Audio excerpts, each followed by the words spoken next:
He doesn't understand pricing of goods and services that cross international borders. And so tariffs to him are just sort of like poker chips and sort of play money. What has been slightly missed, as people understandably focus on the president's criticism of our own prime minister, is that after his critique of Sir Keir Starmer, the president went further on Spain. And now Spain actually said that we can't use their bases, and that's all right. We could use their base if we want. We could just fly in and use it.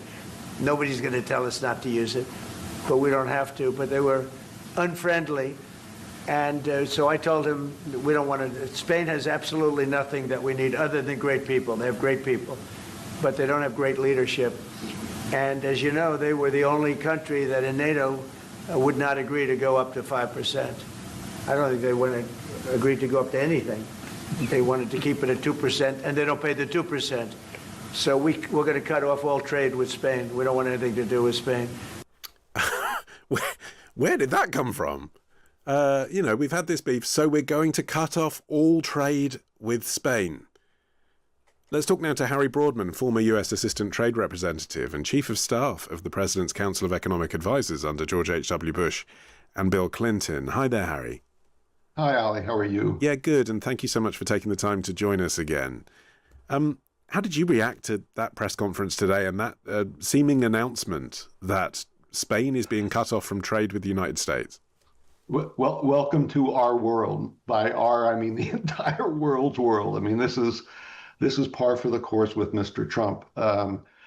He's obviously obsessed with trade as the weapon of choice, which I'm not sure why. I don't know the issues behind Spain not willing to cough up more money. I can imagine why, frankly, but it's unfortunately it's a very typical performance by Trump. But unprecedented, right, for any previous president to be using trade as a weapon when a country won't back your diplomatic or your aggressive military aims.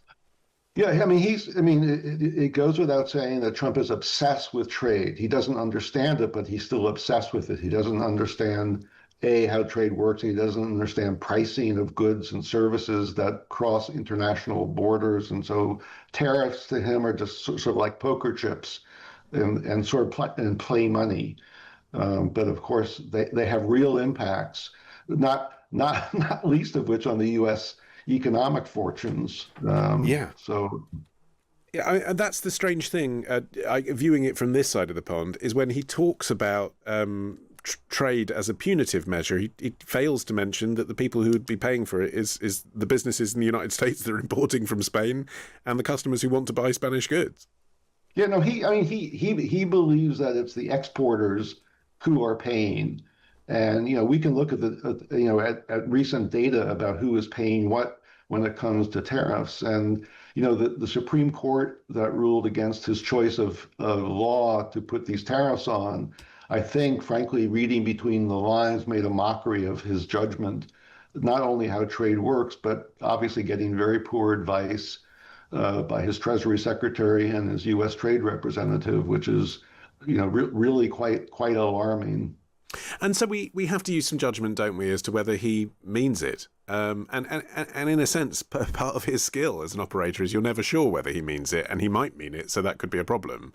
Do you think he does mean it in this case? Listen, if I knew the answer to that question, I wouldn't be spending my time talking to you. I mean, he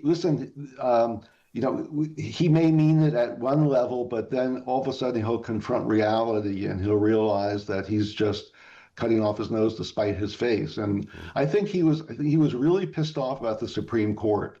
And he did not use nice words to refer to the justices, which is really untenable. But he doesn't really understand the impact. Whether he understands it or not, frankly, is also beside the point. He may not care about the impacts. I mean, it's quite interesting because it's from the same playbook, isn't it, as the rhetoric he was using over Greenland. And, he said, if you don't back me in my goals to take over Greenland, to own Greenland, then there will be a trade war with you, the rest of the world. And then it seemed a bit like he'd sort of slightly embarrassingly backed down from that position because of the massive backlash that there was everywhere. But I guess from his perspective, he thought, no, I got a good deal there. They took me seriously. And so it's all bargaining. Yeah, but it's like the Aesop's fable about the boy who cried wolf.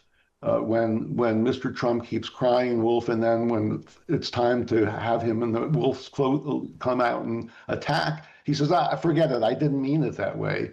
And so now I think most rational people around the world really should not take him at his word. And I'm surprised that other leaders, I mean, they're obviously very mature adults, almost to a T around the world, but they really should not be taking him seriously. And I suspect behind closed doors, the kinds of conversation that you and I are having are happening, and frankly, in capitals around the world about what to do with this man who doesn't seem to be rational or logical, and frankly is doing himself and the U.S. economy a real disservice. Not that he cares, but that's the end result. Okay, actually, just on that then, Harry, because of all your expertise in this area, I have you for one more minute. I'd like to ask you what you think the real impact of this war in Iran that is actually happening is going to be on the U.S. economy. Well, it's clearly going to soften the economy, and it's going to, engender inflation because of the price of oil going up. The dollar, on the other hand, will probably strengthen because relative to other countries around the world, investment markets around the world, the U.S. still looks, much more robust and relatively stronger. Take the obverse end.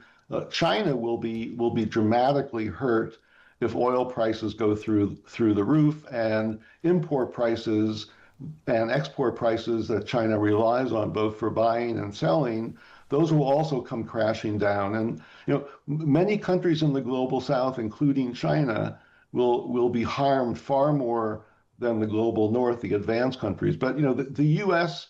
is going to be pretty well insulated from that. But I think because the stock market will go up, people will look at U.S. as a relatively safe haven.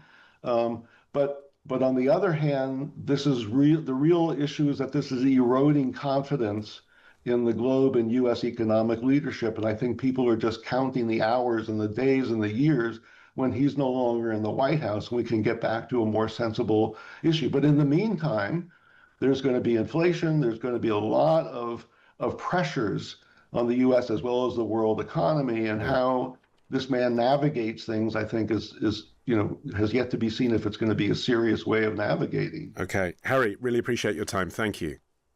My pleasure. Harry Broadman there, former U.S. Assistant Trade Representative and Chief of Staff to the President's Council of Economic Advisers under George H.W. Bush and Bill Clinton.